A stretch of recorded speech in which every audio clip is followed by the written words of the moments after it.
Well, and so I think, how long have you been in Ghana now? Well, I just arrived like 6 weeks ago. 6 weeks? I'm a newcomer. You're a newcomer, but I'm sure you're not a newcomer to the continent because you did your very first... Indeed, my very first diplomatic job was in Nairobi, Kenya. This was 91 to 94, so this is exactly 30 years ago. I'm returning to this wonderful continent. Fantastic. In 6 weeks, what have you experienced so far? What would you, if you were to leave today, what will you take with you? Well, it's a very warm place, very welcoming place, Akwabe. I was received here like a Ghanaian. You know, I feel already 6 weeks. It's a lot of time, but I feel here really at home. Ghanaian people are very warm, very welcoming, and both my wife and I really feel at home. Wonderful. Well, we're happy to have you here with us. Ghana and Israel have had a very long-standing relationship, being, I think, the very first country to acknowledge Israel as a sovereign state. But these days, the news coming from the Middle East is not one that we would ideally wish. What I'd like to learn from you is, for an outsider, what is the root cause of the turmoil we're seeing in the Middle East now? So actually, I think we are, the Middle East currently is suffering from a lot of instability, unfortunately. Many failed states are being taken advantage by other states, mainly the Islamic Republic of Iran, that would like to insert instability in the area. So you have actually two coalitions. The coalition of the moderate groups, Israel, Egypt, Jordan, which is more pro-Western. And there is the what we call the axis, if you wish, the axis of evil, led by Iran, led by the Islamic Republic of Iran, using all kinds of proxies, mainly Shiite groups all over the Middle East, Hezbollah in Lebanon, the Houthis in Yemen, Shiite groups in Iraq, and Shiite groups in Syria. And Iran even attacked Israel twice directly with no any provocation. So what we see now in the Middle East is actually a clash between two coalitions. One coalition that is looking for good, for stability, where Israel is, together with some moderate Sunni Arab countries, and the other one who's trying to insert instability into the Middle East, and this coalition is led by Iran. In a shortcut, in a nutshell, that's the situation we are facing. Okay, that's interesting. I mean, reading the news last night and early hours of this morning, Israel has made a claim that the new leader of the Hezbollah had been killed yesterday. Of Hamas. Hamas. Oh, did I say Hezbollah? Yeah, forgive me. Hezbollah we eliminated last month, and yesterday night we eliminated the leader of Hamas, Yahya Sinwar. You've got a double thumbs up from allies like the United States, Great Britain, and Italy. And I hope from Ghana as well. Well, I have not. I'm sure the Ministry of Foreign Affairs will be in a better position to make a statement on that. But conversely, there are other voices that are not so keen on seeing what's going on in the Middle East. What's your take on those who feel that the aggression is is inordinate compared to what you've had to face? So indeed, last month we eliminated the head of Hezbollah, Hassan Nasrallah. Yesterday night we eliminated the head of Hamas, Yahya Sinwar. I think both are good news for the Middle East. Eliminating Hassan Nasrallah is good news for the decent people in Lebanon, and there are plenty decent people there. And the elimination of Yahya Sinwar yesterday night, the head of Hamas, is good news for decent Palestinians. This can be really a turn for good in the Middle East, where we see evil going down and peace, stability are coming up. We are not at the end of the campaign yet, not in Gaza, nor in South Lebanon. We still have, that has to be said right from the beginning, 101 hostages that are still being kept in Gaza, underground, in tunnels. Unfortunately, I don't think all of them are with us. We believe some of them died. But at the end of the day, and this end is not very far, I do believe that we shall see a Middle East which is much more stable and much more peaceful than today. Okay. Peter? Good morning. So Morning. just with all that's going on, obviously the news is not good. Generally, there's been a lot of death on either side. There are accusations that Israel seems not to be willing to allow humanitarian access. And obviously there's a military challenge in even allowing humanitarian access. I mean, if you could reassure people who are just observers like us, what is it? Why is Israel perhaps not allowing humanitarian access, which seems to be the case? Well, there is a big issue about the humanitarian access to Gaza, and actually I don't think the information is accurate. I think Israel from the very first beginning allowed by now 1 million of tons of aid to go into Gaza. I'm talking since the 7th of October in the last year, on more than 50,000 trucks that coming and going. 10,000 of tons have been brought by airplanes and by parachutes into Gaza. Another 10,000 tons came by sea. Israel is doing its utmost to bring as much humanitarian aid. Only in the last few days, where we had some problems in the northern part of Gaza, 50 trucks came in. So we are trying to bring in as much as humanitarian aid possible. There was the danger of polio disease among Gazan citizens, mainly kids. We brought in as much injections as we could, and by now, as far as I understand, all the children in Gaza have been immune against polio. We are trying to do our utmost. I do understand that there is a lot of criticism, but conducting a war against terror organizations that we believe that at the end of the war they had around 40,000 activists. By now many of them were eliminated. But 40,000 terrorists that are hiding behind or within a population of around 2 million people that are using as human shields, this is nearly impossible to conduct, I would say, a better job than we did. I don't think the Americans managed to do a better job when they fought against terror in Afghanistan, nor the Brits in Iraq. A war is a war, and we didn't start this war.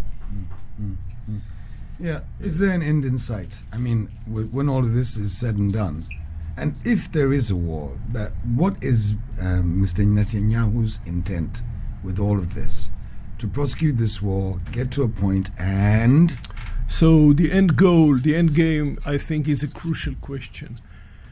We actually have two campaigns currently. We have much more. We have campaign against the Houthis and against militias in Iraq, but let's concentrate, and against Iran, but let's concentrate in the two immediate campaigns that we are launching, that we are conducting. The first one in Gaza. Gaza is the most congested area in the world. It's like 240 square kilometers. It hosts like 2 million people. We would like to live in peace with those people. We believe that there are many decent people there that were taken for a ride by the Hamas. Hamas really didn't care whatsoever about humanitarian aid or the number of casualties. The more misery, the more plight, the more pain there was in Gaza, they were happier because it created more pressure on Israel. Now, when Yahya Sinwar is gone and Mohammed Def is gone and all the leadership of Hamas is gone, we believe that in the day after there is a way to build a different Gaza. Gaza that we live in peace with Israel, Gaza that will be more stable, Gaza that there will be more tranquility, there will be more money going there. The area must be demilitarized, that has to be said, and must be radicalized. Because currently there is too much weapon there, and there is too much radicalization within the education system, within the religious system. So we believe that there is a chance that Gaza will be transformed to a place that can live side by side next to Israel, and maybe in the future even to establish a Palestinian, the Palestinians will be able to have their own self-deterrence, recognition within both Gaza and the West Bank. There is still a long way to go, but Israeli people, we are known to have a lot of hope.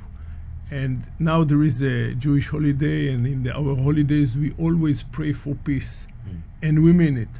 This is about the Gaza challenge. The challenge in Lebanon maybe is more simple. There is the Security Council Resolution 1701, which states very clearly that Hezbollah forces needs to pull back north of the Litani River and along the border, known also as the Blue Line. We need to see only Lebanese soldiers assisted by UNIFIL, where Ghana has a strong regiment of around 900 people. And again, I believe that just like in Gaza, there are many decent people in Lebanon that would like to get rid of Hezbollah. Only this morning, the president of Lebanon, Mikati, told the Iranians, enough is enough. Mind your own business. Let us mind with our own business. And this is something we didn't hear before. We didn't hear it before the elimination of Hassan Nasrallah. So to answer your question, I really think we might be facing a new phase, a new era in the Middle East. I mean, there's some fears that, as you mentioned, there's an Iranian proxy across the sub-region of the Middle East where it threatens the peace and security of the region. But there is a fear of a wider geopolitical confrontation because, of course, Israel has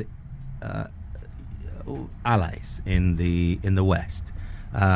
Iran's alliances do not necessarily align with the United States, for example. There's the Russia-China situation as well.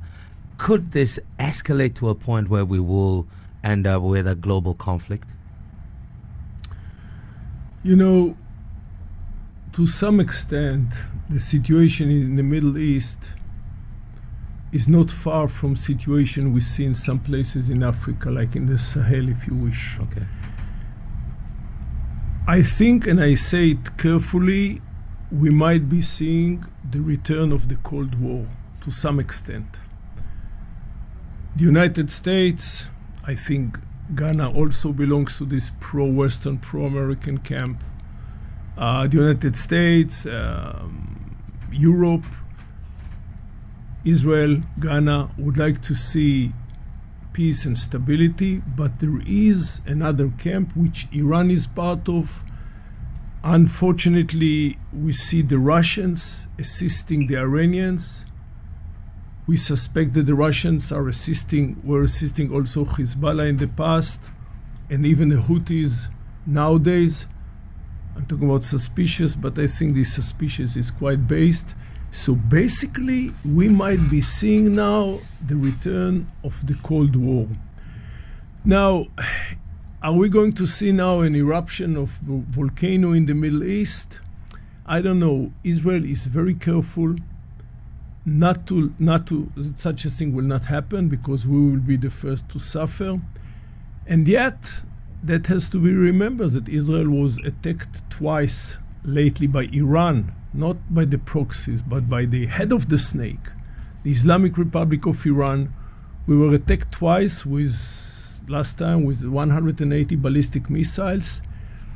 I don't know if you can expect Israel to be silent and not to retaliate after it was attacked twice. So the situation is very fragile. It's not the end of the game yet, but as I told you, we are optimistic people, and I believe that after this wave of violence, we shall see kind of much more stability in the region. So the challenge for a lot of people is that this thing has been going on for a long time. The fact that there is a UNIFIL dates back to God knows when. This is the 70s. A little bit 80s, I think. A little bit late. I think in the 80s. Yeah. And that is in itself a challenge. That there's been the need to have these lines to stop combatants for so long, and then there is a hiatus, and then it starts again. Then there's a break, and then it starts again. Lebanon was only a few years ago, and here we are again. So, first let me tell you one thing. Your people in UNIFIL, the nearly 1,000 soldiers that you have, which are around 10% of UNIFIL force in South Lebanon, they are doing a decent job. But overall, UNIFIL was not doing a great job. Let me say it in a careful way. Mainly because of the reason that Hezbollah took them for a ride. Hezbollah actually used them a little bit like what I said before about Hamas using the population of Gaza as human shields. This is exactly what Hezbollah did with UNIFIL in South Lebanon. Basically Hezbollah did whatever they wanted. Now, we don't have much expectations from the Lebanese army, but UNIFIL is a strong force. There were 10,000 soldiers there with a budget of nearly $1 billion a year from the UN, with a lot of international support. And yet we felt that instead of seeing UNIFIL soldiers on the other side of the border, we saw Hezbollah terrorists that hang around as if this is their own land and there is no army in Lebanon and there is no sovereignty and there is no UN. So obviously now, as we speak, actually, we ask UNIFIL to pull back 5 kilometers from the border known as the Blue Line, in order to make sure that they are not being, they are not being affected by the war. And this is a war zone. But sir, I'm going to have to challenge you on Please. that, because the mandate for the UN mission for UNIFIL is very specific. It's not a Chapter 7. There's never been a Chapter 7. So intervention specific is very limited. And you know this. They can only do so much. They're not there to actually challenge either military force. My point is that they didn't fulfill the mandate. Okay. The mandate, and they had a very clear and strong mandate. It is being defined in 1701 resolution from 2006. This was what is known as the second war in Lebanon. First war in Lebanon was 1982. I was even a soldier at the time, believe it or not. I know I look very young. It's not television, it's radio, but in 1982 I was a soldier, so I participated in the first war in Lebanon. 2006 we had the second war in Lebanon, and this is when Resolution 1701 was accepted, was voted for in the Security Council, and it gave a very clear mandate to UNIFIL. Now, I know UNIFIL was facing many challenges by the Hezbollah, and I would like to be careful because we do have a lot of respect for your soldiers in South Lebanon. Let me say diplomatically, not always UNIFIL fulfilled the mandate they got from the UN. All right. Well, I mean, you have to be, as he said. He has to speak evidently because there is a desire to see an end. Let me just add. I said before that you said that we get the support of United States, and I said I hope of Ghana as well, and you said it is for the Minister of Foreign Affairs to, which I agree. Look, my job as an Israeli ambassador here is to make our interest, our situation clear to the local government and also Liberia and Sierra Leone. To much extent, I think we enjoy an understanding here, definitely by the people. I visit many churches, I visit many places, and I see people here really seek the peace of Jerusalem, as they call it. As for the government, I believe also that the government understands the challenges that Israel is facing and identify with our situation. Sometimes I would like to hear a more strong voice coming from the government here in support of Israel.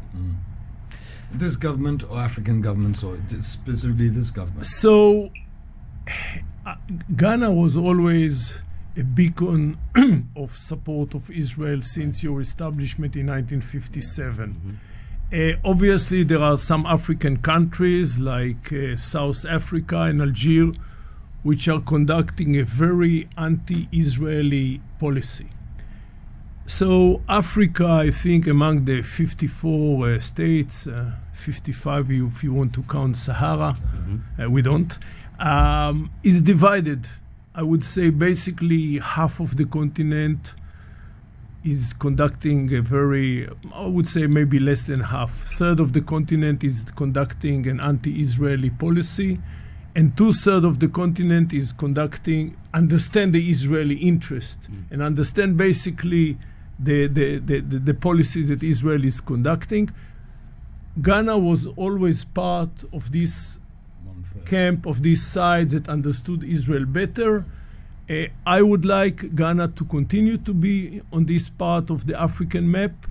And I think that this bond that was created in 1957, we got our independence in 1948, but our second president, Yitzhak Ben Zvi, was here. Golda Meir came for a visit. Many Ghanaian leaders went to Israel. There is a very strong bond, and I'm sure this bond will continue. Wonderful. We're super thankful for your time with us this morning, Your Excellency, Roey Gilad, Ambassador-designate of Israel to Ghana, Liberia and Sierra Leone. It's 10 o'clock. Thank you for hosting me. Toda Rabba. And it's 10 o'clock, and that's how we end the show this Friday. He is Kojo Mensah. And he is Xtra the Rainmaker. Yeah. I'd like to say it's been a pleasure being with you this week, but I can't because it wasn't. No problem. So, but anyway. It will be a pleasure. On Monday. It will be a pleasure doing the other things we will do off air. Over the weekend. That I know. And whatever you choose to imagine is up to you. Tell the people to have a good weekend. Yeah. Okay. You all have a good weekend. Be safe on the roads. Very important. And whatever you do, don't overindulge. We're back with more from Monday. The news is up next, after which you have